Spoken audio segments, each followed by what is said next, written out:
Bismillahirrahmanirrahim. Alhamdulillah wassalatu wassalamu ala rasulillah. Ibu bapak sekalian, kalau kemarin dulu kita berbicara bagaimana mendidik anak, pada kesempatan ini kita bicara bagaimana berbakti kepada kedua orang tua. Saya mau cerita dengan kisah ya, biar kita lebih mudah memahami. Nah, dalam sebuah riwayat Nabi menjelaskan bahwa dulu ada seorang bernama Jurais, seorang yang taat beribadah kepada Allah Subhanahu wa taala. Ibadahnya lancar, bahkan dia tidak pernah bermaksiat seperti berzina, main judi dan sebagainya.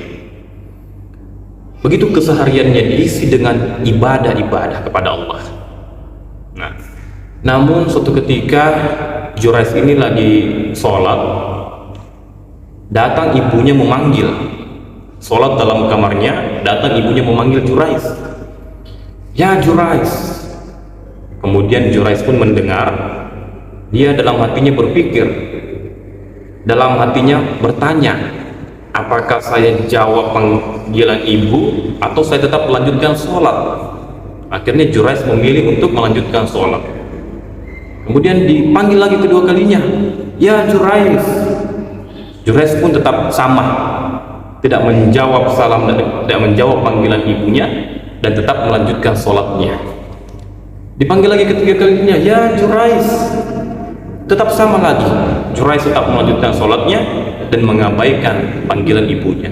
Akhirnya ibunya berdoa, marah ibunya, berdoa ibunya, ya Allah, telah aku kandung dia, telah aku lahirkan dia, tapi begitu dia tidak menjawab panggilanku, ya Allah, doakan dia, ya Allah, jangan sebelum dia meninggal, saya ingin dia mendapatkan cobaan dari orang-orang di kampung ini, mendapatkan cobaan, hujatan dari para pelacur di kampung ini. Luar biasa, kalau ibu itu berdoa, hadirin sekalian, parasnya Allah bergetar. Hati-hati, makanya ibu hati-hati bu kalau berdoa, apalagi doa jelek kepada anak. Jangan gitu. Tak bilangnya anak tak sembarang, hati-hati. Itu mujarab sekali, doa seorang ibu itu kepada anaknya mujarab sekali. Nah, akhirnya suatu ketika Jurais ini digodalah Jurais. Begitu orang mengatainya, Jurais sok alim, sok rajin beribadah. Akhirnya Jurais dikirimkan pelacur lah, digombal lah Jurais segala macam, tapi Jurais tetap teguh, tidak memperdulikan wanita pelacur tersebut. Dia tetap teguh beribadah kepada Allah Subhanahu wa taala. Kemudian pelacur itu pun pusing, wah Jurais ini luar biasa, teguh sekali imannya. Akhirnya pelacur ini pergi, akhirnya ketemu sama pengembala sapi. Ketemu dengan pengembala sapi, dia berzina dengan pengembala sapi itu. Hamil pelacur tersebut, dia hamil, dan dia fitnah Jurais lah yang telah menghamilinya.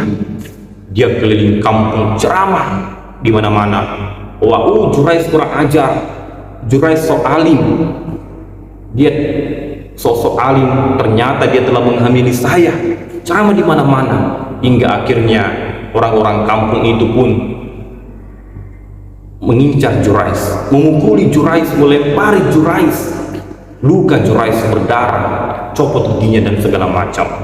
Akhirnya sampai ketahuan oleh raja pun mengambil keputusan bahwa kita lihat saja, kalau memang anak yang dikandung ini, perempuan ini adalah anak Jurais, maka Jurais kita akan usir dari kampung.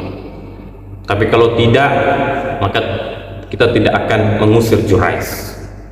Akhirnya hamil, melahirkan perempuan tersebut. Jurais pun dengan izin Allah memencet pusar anak tersebut. Akhirnya anak itu berbicara. Jurais berkata, siapa ayahmu? Anak itu dengan izin Allah berkata, ayahku adalah seorang pengembala sapi. Akhirnya Jurais bersyukur, lihatlah bahwasanya bukan saya yang menghamili perempuan ini, Akhirnya para penduduk kampung meminta maaf kepada Jurais. Maafkan kami Jurais, maafkan kami telah memfitnah, kami telah menzalimimu, kami telah menganiayamu Jurais. Lihatlah. Nah, kemudian raja pun meminta maaf. Baiklah Jurais, kami akan mendirikan kembali rumah ibadahmu yang telah dihancurkan oleh warga. Akan kami bangun dengan perak, akan kami bangun dengan emas. Jurais pun dengan rendah hati, tidak usah raja, bangun saja seperti sedia kala. Nah, lihatlah potret seorang Jurais, seorang yang rajin beribadah kepada Allah, taat ibadah kepada Allah, tapi karena kesalahannya, hanya karena tidak menjawab salam daripada ibunya, dia mendapatkan ujian yang luar biasa. Dia mendapatkan cobaan yang luar biasa, difitnah, dizalimi, dianiaya oleh satu kampung. Lihatlah. Jadi hadirin sekalian yang insya Allah dirahmati Allah Subhanahu wa Ta'ala, begitu pentingnya yang namanya kita berbakti kepada kedua orang tua. Salah satu bentuk bakti kita yaitu menjawab salam orang tua ketika orang tua memanggil kita. Dan memang luar biasa Pak, yang namanya perintah taat kepada orang tua itu hukumnya wajib Pak, bahkan lebih tinggi derajatnya dibandingkan dengan sholat sunat.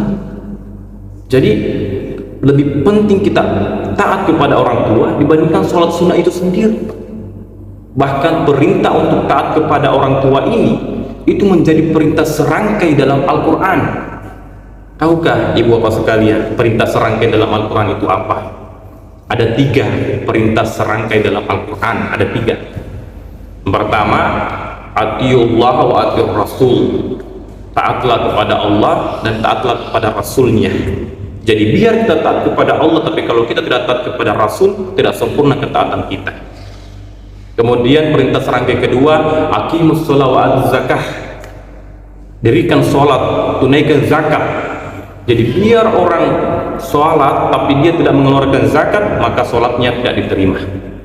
Kemudian perintah serangkai yang ketiga yaitu anifkurli wali walidayah, bersyukurlah kepada Allah dan berbaktilah kepada orang tua. Jadi ridhonya Allah, ridhonya orang tua, murkanya orang tua, murkanya Allah Subhanahu wa Ta'ala. Olehnya itu begitu penting kita taat kepada orang tua ini, apalagi yang namanya ibu.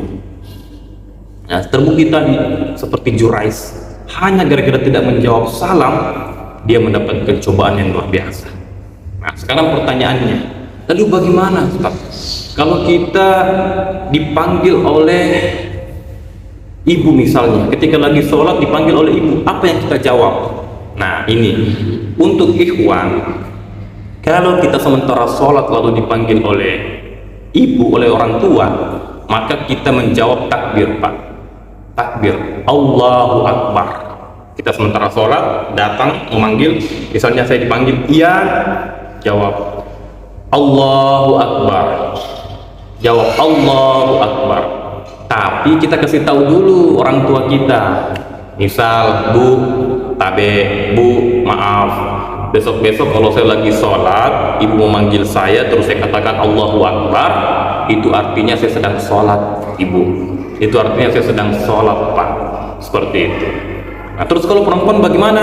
Kalau perempuan, karena perempuan itu suaranya adalah aurat, maka bukan mengucapkan takbir, tapi dengan tepuk tangan. Jadi ketika perempuan ditanya, dipanggil Ece, maka dia bertepuk tangan, bukan mengucapkan takbir, karena suara perempuan itu bagian daripada auratnya. Dia tepuk tangan, bukan tepuk tangan pramuka tepuk tangan 3 kali, seperti itu.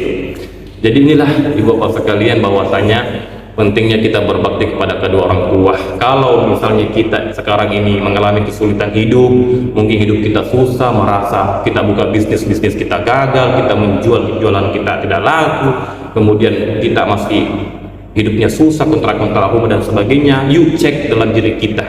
Mungkin salah satu penyebab kesusahan hidup kita karena kita membiarkan orang tua kita tidak mempedulikan orang tua kita. Yang lebih parahnya lagi, kalau kita pernah menyakiti hatinya dan sampai sekarang kita belum minta maaf.